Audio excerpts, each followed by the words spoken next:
In the liminal spaces between heartbeats, where consciousness flickers like a candle flame caught between existence and void, there exists a presence neither fully alive nor entirely departed. She moves through the threshold worlds, a figure draped in garments woven from starlight and shadow, her feet touching ground that exists in no single dimension.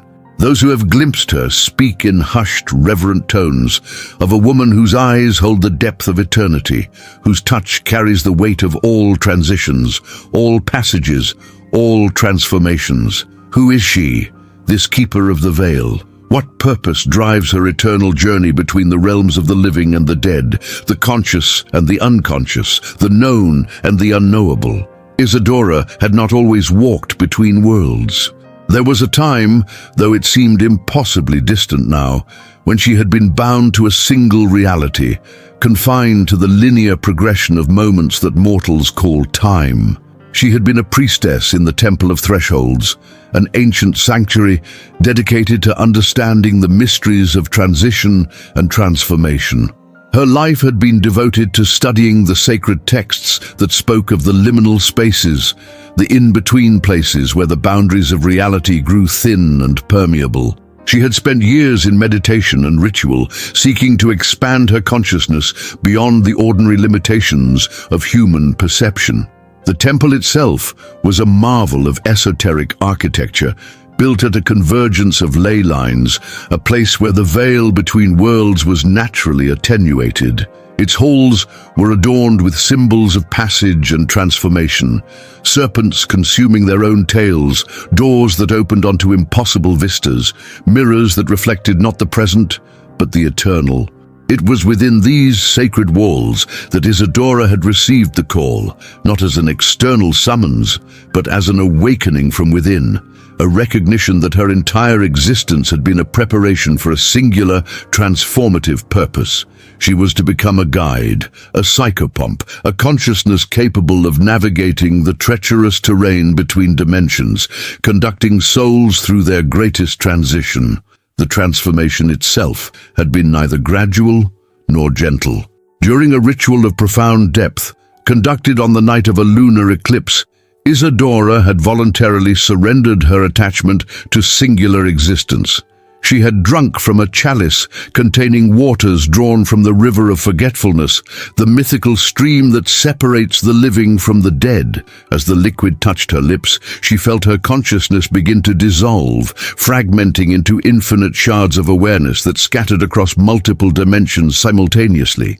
Her body, left behind in the temple, fell into a state of profound stillness, neither breathing nor ceasing to breathe, neither alive nor dead. For what felt like eternities compressed into moments, she existed in a state of absolute liminality, experiencing all states of being simultaneously. She was the womb and the tomb, the birth and the death, the question and the answer. When she finally emerged from this transformative crucible, she was fundamentally altered. She could no longer remain fully in the physical world, nor could she entirely depart from it.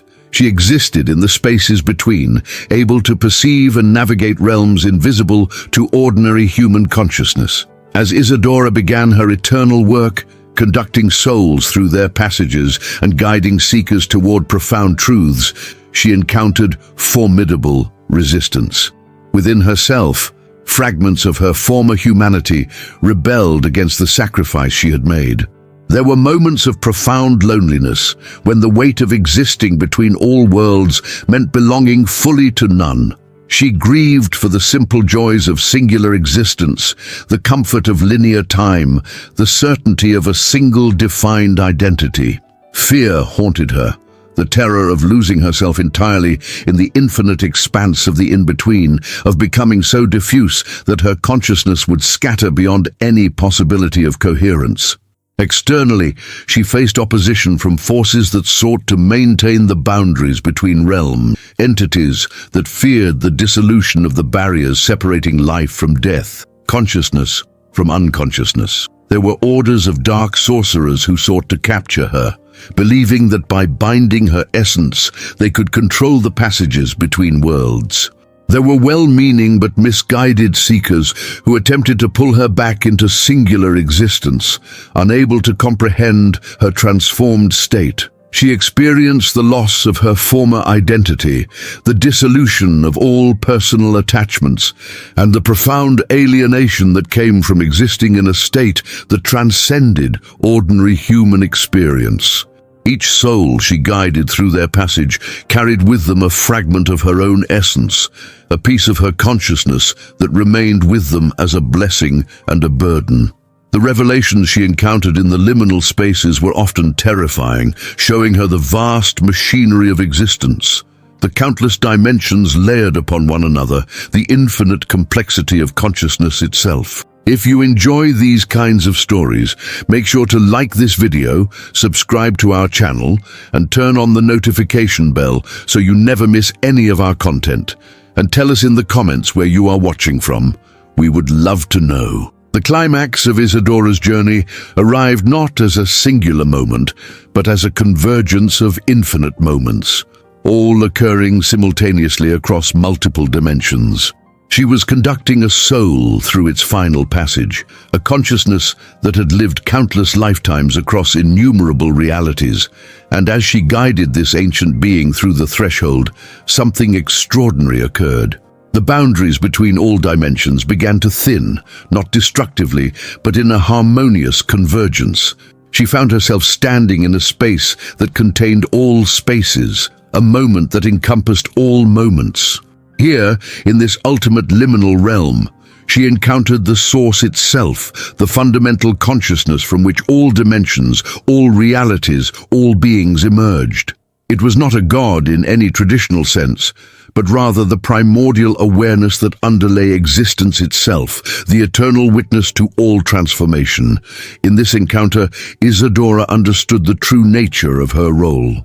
She was not merely a guide between worlds, but a living embodiment of the principle of transformation itself, a consciousness that had chosen to sacrifice singular existence in order to facilitate the evolution of all beings. The revelation was overwhelming, a complete dissolution of any remaining sense of separate self. She experienced herself as simultaneously individual and universal, particular and infinite, bound and free. She understood that every soul she had ever guided, every consciousness she had ever touched, was not separate from her own being, but rather an expression of her infinite nature.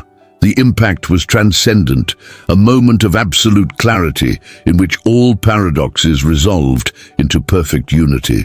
The aftermath of this supreme revelation left Isadora in a state of profound integration. She no longer experienced the liminal spaces as places of exile or alienation, but as her true home, the natural habitat of her transformed consciousness.